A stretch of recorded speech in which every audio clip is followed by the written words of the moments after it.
ಇವಾಗ ನೆನ್ನೆ ಅಲ್ಲಿ ಮಾಡಿದ್ರಲ್ವಾ, ಎರಡನೇ ವೇರಿಯೇಷನು ಗೊತ್ತಾ? ಈ ಕಡೆಗೆ ಇಂಟರ್ಲಾಕ್ ಮಾಡಬೇಕು ಫಿಂಗರ್ಸ್ ಎಲ್ಲ, ಹಿಂಗೆ ಸ್ಟ್ರೆಚ್ ಮಾಡಬೇಕೆಲ್ಲ.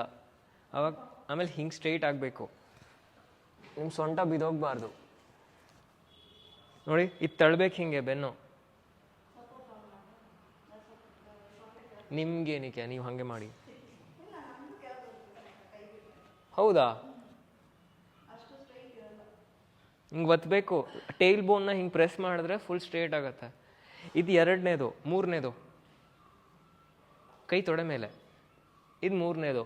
ನೆನೆ ನೀವು ಬಂದಿರಲಿಲ್ಲ, ಇವಾಗ ನೋಡಿ ಏನು ಮಾಡ್ತಾರಂತ ಎಲ್ಲ. ಇದಾದ್ಮೇಲೆ 4 ಕೈ ಹಿಂದಕ್ಕೆ.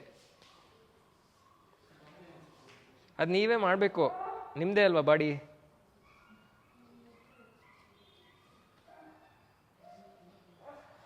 ಆಗ ಬಿಟ್ಟರೆ ಇವ್ರು ಬಿದೋಗ್ತಾರೆ.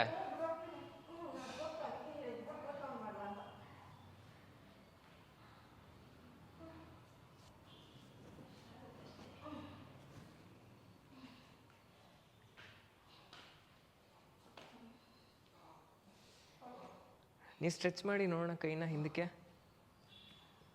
ಈ ಕಡೆಗೆ, ನನ್ನ ಕಡೆಗೆ. ಬೆನ್ನು ಸ್ಟ್ರೈಟ್ ಮಾಡಿ ತಳ್ಳಿ, ಇದನ್ನ ಹಂಗೆ ಇರಿ.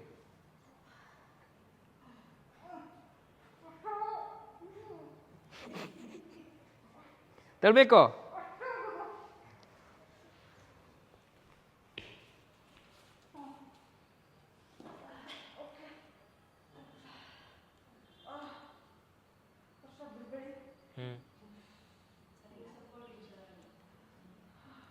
ನೀವು ಫುಲ್ ವರ್ಕೊಂಬಿಟ್ಟಿದ್ದೀರ ಅವ್ರಿಗೆ. ನೋಡಿ, ಸುಮ್ಮನೆ ಹಿಂಗೆ ಟಚ್ ಮಾಡಿ ಸಾಕು. ಆ ಬೆನ್ನಿನ ಕೆಳಭಾಗಕ್ಕೆ